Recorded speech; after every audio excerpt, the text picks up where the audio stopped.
Warriors get really good news on the Jimmy Butler injury. Officially diagnosed with a deep glute muscle contusion. So no damage to the pelvic bone, the tailbone, any bones. And I think we all understand that that's great news, right? Because not only would that take longer to heal, and there was concerns about maybe a micro fracture or something like that, I think that it now really becomes a pain tolerance / mobility issue. And we know with Jimmy, pain tolerance is not going to be an issue.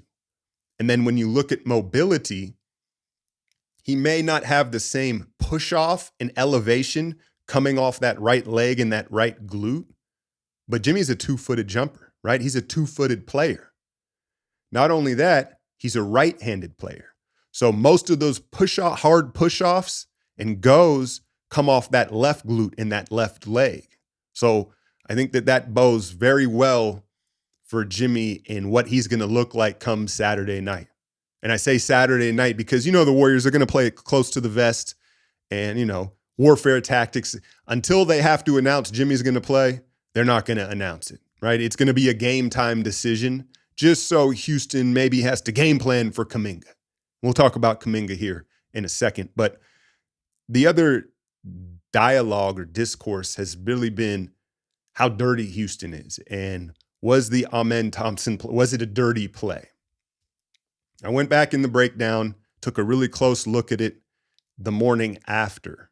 And I get it, live speed, your emotions are involved. And the angle that Amen fell, you don't usually see NBA players falling at that level, right? Where their body is flat like that. It was like an NFL, like dive to the ground.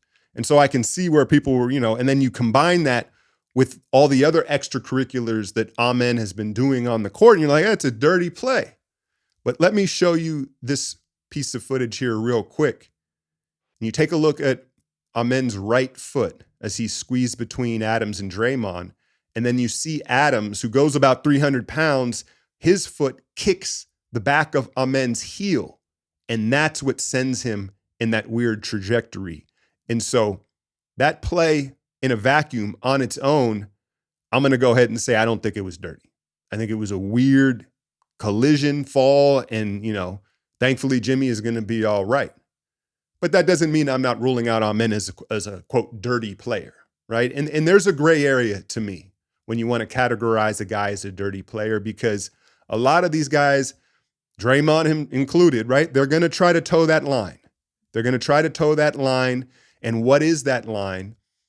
To me, it is when there is a collision, there's a big screen, there's a big box out, there's a play within the game of basketball where guys are trying to make plays, and you have the opportunity to deliver pain in dull out punishment, you take it.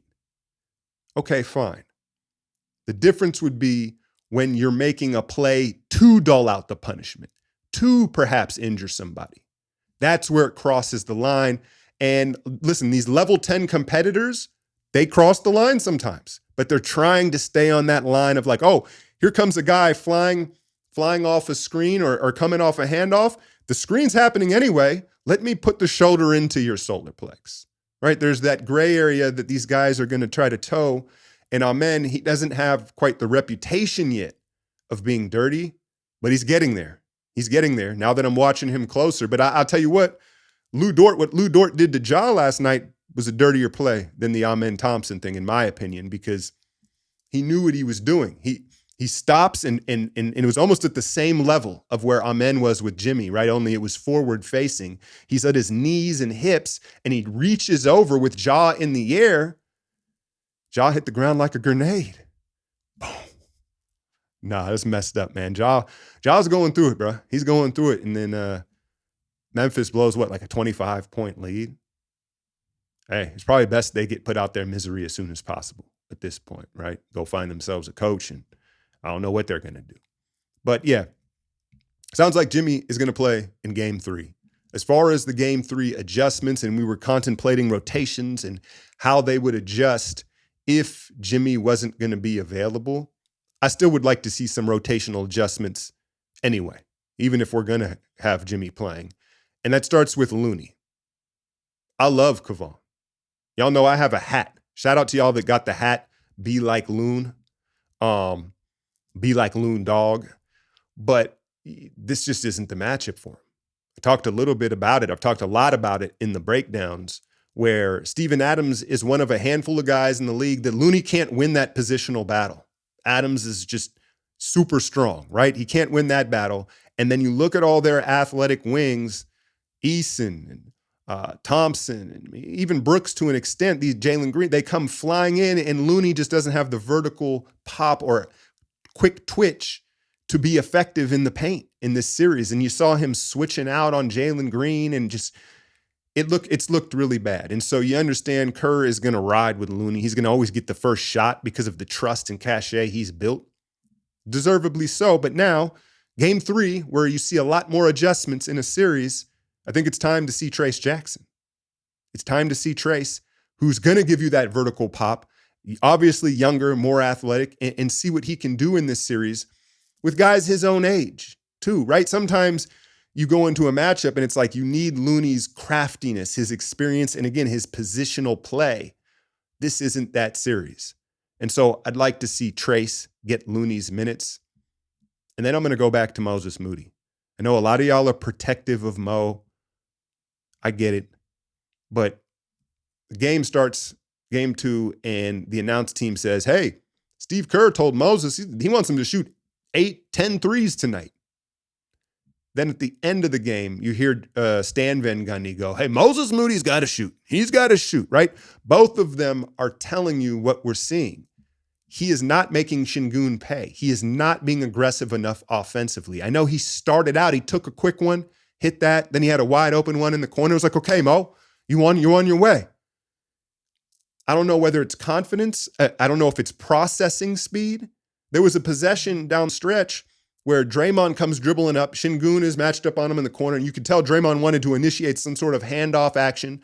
Let's get Şengün another 4th, 5th foul here, go to work. And Mo looked at him and then just drifted further into the corner. Draymond turns and starts an action on the other side. He's like, all right. And then he passed up 3-4 shots down the stretch of that game. That's when Van Gundy brought it up. And so, look, man, if he can't make Şengün pay, you know who I think could? Jonathan Kuminga, right? Like, how many fouls could Kuminga potentially draw on Şengün if that's where they're going to try to hide him? You swing it to him on that weak side. And I understand, look, the Kuminga discourse with Kerr is crazy right now. Shout out to my patrons. I'm enjoying watching y'all go back and forth. And, you know, the lines have been drawn. The battle lines have been drawn. And so it's kind of hard to remain objective with the situation. What I'll say is, I don't like how the situation's been handled. And you can go back through my content and see where I'm like, I don't like that. I don't like that. And then I've also said, is it a chicken or egg thing? Did it start with Kuminga's attitude? And then Kerr it doesn't matter. Here we are, right? Where they're clearly not on the same page. That being said, star players push through regardless. Coaching, situation. If you're really going to be a star, we're in year 4 now, you find a way onto the court because you're going to be a star, right?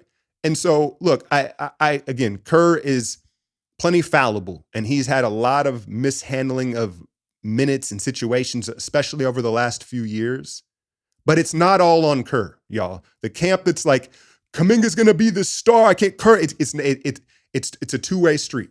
Some of it's on Kuminga, some of it's on Kerr. Now, to me, if Jimmy's back in the series, which obviously we need, Kuminga may not get that opportunity through his minutes. I think he may need to get some through Moses Moody's minutes because he just doesn't look ready to attack. And with the Rockets' defense, you can't have that. If you're playing a lesser defense, you can live with it. But we can't live with it with the way Houston defends, where we've finally created an advantage and we've got it to Mo, and then we got to start it over. And so whether it's Officer Pat, Kuminga, Kevin Knox, I think that spot is up for grabs moving forward in the series, or at least that's what I see. Underdog, y'all know, big supporter of the channel. you can use the code Alchemy to get a 50% bonus on your first deposit up to 1,000 credits. I will put out my picks for game 3 on Twitter and here on the community post. I haven't made them yet because I want to see who all is playing, right? But they've got a ton of boosts and specials running through the playoffs, and it's always a great way to support the channel. So use the link in the description or use the code Alchemy. Keep an eye out for that. What else do we have? Draymond lost the Defensive Player of the Year award. Evan Mobley has won it. And, you know, to me, clutch time, 5 minutes left in a playoff game, in a big game. There's still no one I would rather have than Draymond Green in the heart of my defense, manning the back line. Now, do you think that Draymond gets docked, gets taxed for all the extracurricular activities and who he is? Because I suspect that's the case. Because you can point how many games this year, there's probably been 10 or 12 games where in the clutch, you're like, Draymond was just incredible. He just ate the offense up. He blew everything up. He made these game-winning plays, right? But then there are also those times where he blows the Warriors shit up, right? Just getting over-emotional, over-gambling, playing hero defense.